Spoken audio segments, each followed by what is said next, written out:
Kjo. Ndikimi i teknologjisë në stilin dhe identitetin tonë.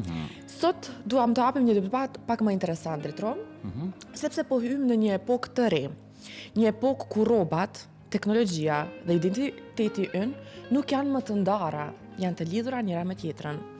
Moda nuk është vetëm çfarë veshim, është ajo si ne komunikojmë. Pra rrobat tregojnë se kush jemi. Dhe komunikimi jonë me të tjerët, e qartë. Është mënyra se si lidhemi me botën, si e tregojmë historinë tonë dhe si e ndërtojmë vizionin tonë digjital. Edhe këtu mund themi që paragjykimi nis që në sekondat e para. Sepse para se të flasim, para se të tregojmë diçka, kush jemi në të vërtetë ne, fillojmë me njerë nga paragjykimi i parë, se si vishemi, se si ecim, si mundohemi të qeshim, se si sillemi në rrjetet sociale, zgjedhja jonë cila mund të jetë, a mund të kemi sukses, madje edhe ndonjëherë edhe paragjykohemi edhe nga heshtja jonë. Po. Kur kemi heshtje.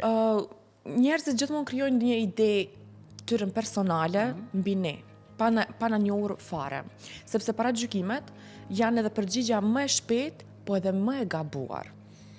Po, interesante është kjo sepse paragjykimi realisht na ndjek ne kudo. Po. Na ndjek në punë, në treg, Po. na ndjek në internet, kur jemi duke komunikuar ose duke shkruar ndonjë status, na ndjek kudo që jemi dhe jemi të paragjykuar si shoqëri, si individ. Andaj edhe sot, për t'u lidhur pak a shumë edhe me musafirin që do të kemi në pjesën e fundit të emisionit, e kemi temën e ditës, ndikimi i teknologjisë në stil dhe në identitet. Sepse është mjaft e rëndësishme. Unë jam shumë e bindur që kemi edhe shikues të themi nga moshat pak më madhore, të cilët kanë ndonjë histori kur janë paragjykuar nga stili